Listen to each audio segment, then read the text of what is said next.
Hey, what's going on? This is Raven with Raven's Arcana, and I wanted to speak a little bit about reality. So, the realities that you and I create for ourselves, and also virtual reality versus physical reality. So, I'll begin with the trusty whiteboard here. All right, so we have our fancy title Reality, Physical versus Virtual. All right, then we have communication, how we perceive or interpret that communication. And we have experience, and then we have sometimes our belief systems and ideals that we create from processing that information. And then we have a couple categories here. So art and music, video games, social media, and text and messaging. Now, there's a huge difference between the virtual world and the physical world, right? In the virtual world, we are unable to perceive those communications with all five of our senses, right? And the experiences that we build based on those perceptions are kind of incomplete, right? And even though they're incomplete, we can, with incomplete information, actually build belief systems based on, that incomplete information, which is not always a good thing. Now, we'll start off with the differences in virtual and physical reality and those perceptions and go through the categories that I listed. So, art and music, right? And for art, we're going to use an image, so a picture. Now, let's say that I'm staying in front of a mountain. So in my virtual reality, I'm in front of a mountain, viewing the sunset, behind the mountain. There's pine trees. I am able to feel the crispness of the air come through because the warmth of the sun is going down behind the mountain. I smell the pine trees. I see a deer wandering. I hear the deer, crushing some leaves and branches. And then I hear maybe a mountain stream running right beside me. And then I take a picture of that. So I create a virtual representation, a virtual reality of that experience, and I send that to a friend.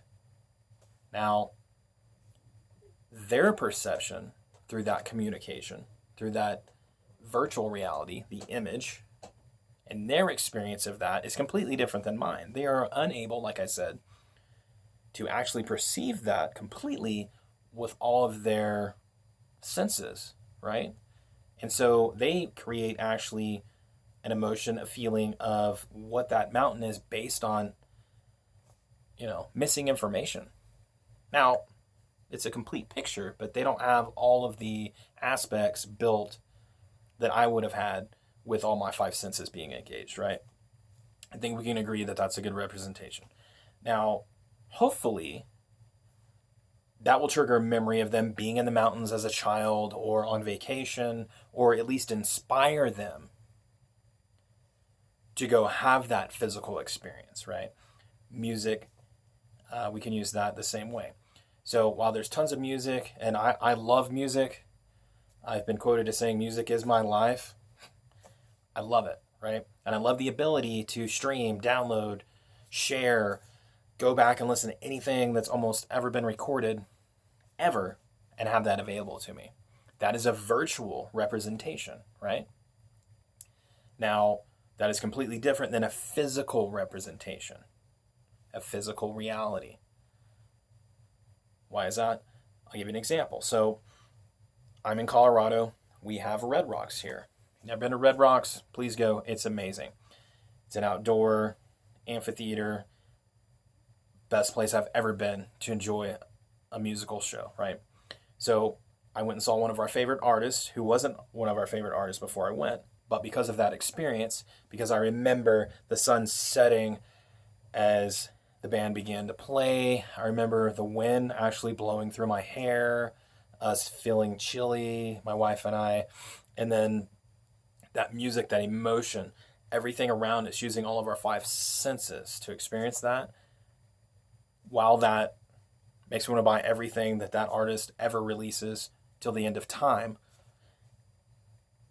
my experience is completely different than somebody that has just listened to it on a CD as a stream, as an MP3, right?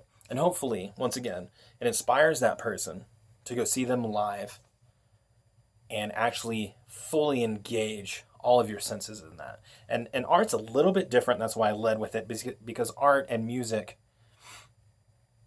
is supposed to trigger emotion. It's supposed to engage your senses. You can trigger an emotion where you have, maybe there was a song and your grandmother fixed you an apple pie for your birthday party, whatever, and there was a song playing. That all exists, and that's a different conversation, right? So I'm just kind of building the basis of the difference between virtual and physical. Now, if we move on to video games, then we're talking about immersing ourselves to try to get rid of maybe a bad day, a bad physical experience, and go into a virtual world, right? And that's not a bad thing. We go in there, you can be anything and anyone you want to be. You can be a basketball player, football player. You can be a sniper. You can be a cartoon character. You can be whatever you want to be, right? And there is a negative side of this, and this is where I'm trying to steer this video, the negative and positive aspects. So with virtual reality and video gaming, you do come across people that, because they've played a boxing game, they think that they know everything about boxing and could kick your butt in a fight because they went through 10 years of building a heavyweight champion on a fighting game. They've never wrapped their wrist, never broken, their hands. They've never been hit in the face, never had a bloody or broken nose. They don't know how to stand. They don't know how to actually throw punches, but they feel like they're an expert. Same thing with like RPGs or war games. Somehow, some of these individuals think that even though they've never been through basic training, weapons training, tactical situations, they know about war when they've really not done that before, right? And that's not a good thing. They're somehow an expert in the virtual world, and they think that transfers over to the physical world, which it does not at all, right? And then, yeah, so we're going to get to where I want to go and why we need to bridge gaps, fill in gaps, and separate. So here we go.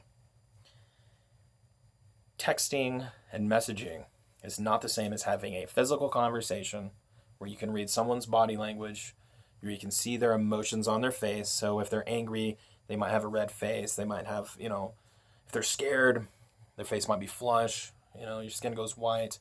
You can see the whites of your eyes. If you're sad, I can see your eyes gloss over. I can see tears coming out. There's a physical transfer of energy there. That communication in a physical sense is extremely different than a text or an email, handwritten letter, even going back that far.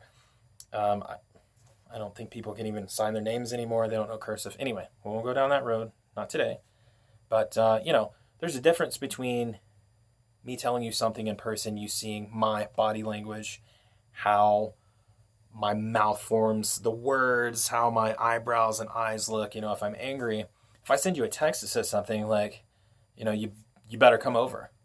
It's not in all caps or in exclamation point at the end, if the punctuation isn't off, or I'm using shorthand or acronyms or emojis, how are you going to know? You better come over after work. What does that mean? Does that mean you better come over after work, or, man, you better come over after work? Gonna have a few beers, gonna whatever, get a pizza, gonna watch the game, gonna talk about philosophy. You don't really know. And people perceive that communication, that email, that text, that message, and will actually have an experience, and they'll not only build ideas about themselves, but other people based on something that might not have even happened in the physical presence when you're sending that communication. And that's not a good thing. We might have an idea about a person that we take with us to our grave based on an electronic communication. There's no body language there. There's no, you're not using your five senses once again to process that communication, have that perception, build that experience, right? And now we're going to go into social media and like these forums, these groups, and everything like that. So this is completely different, right? Than if you have 10,000 friends online, if you have all these followers, 500,000 followers, these likes, these loves, these, communications, emojis, sad face, LOLs, that's completely different than the physical world, right?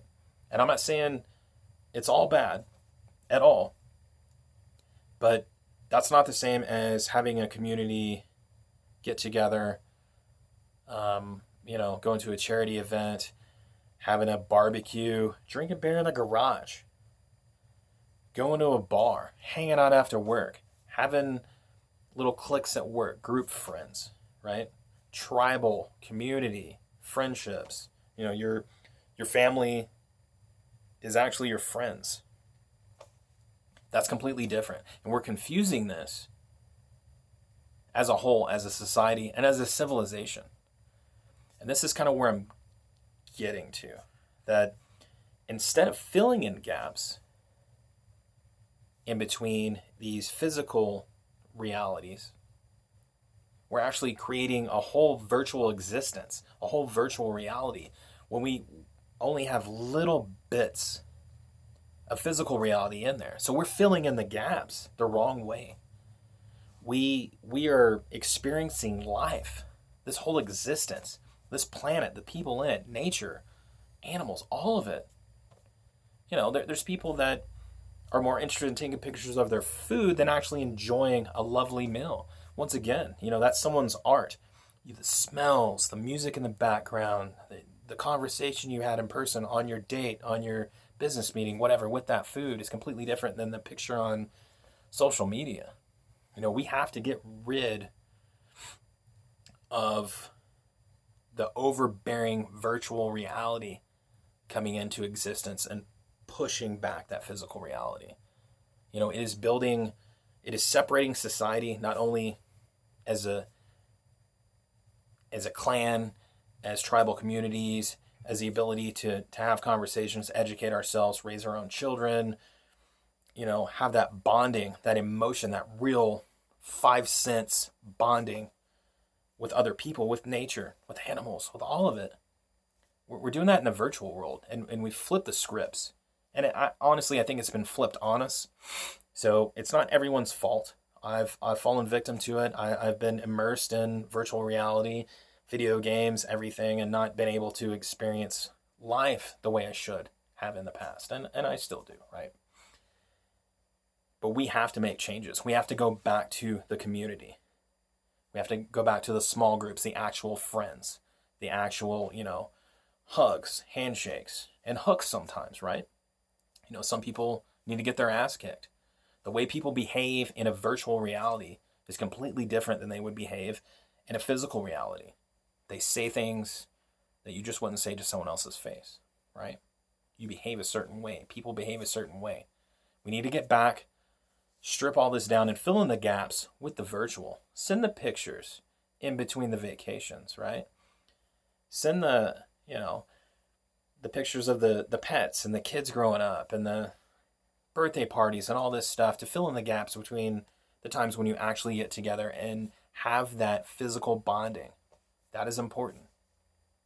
And that's pretty much what I wanted to say, that we need to kind of flip the script and engage more in a physical reality, ease way back on that virtual reality, and just use it for filling in the gaps. And I think as a society, as a culture, as a civilization, as a world, a universe, we're going to be able to elevate our consciousness and move forward instead of what I look at as devolving. So let's do that. Thank you for joining me on this little ramble. Really appreciate it, as always. If you like the video, please give us a like. If you dig what we're doing here, if you want to show your support, get notifications in the future on upcoming content, give us a subscribe, and please enjoy the rest of your day and your time. All right, thanks.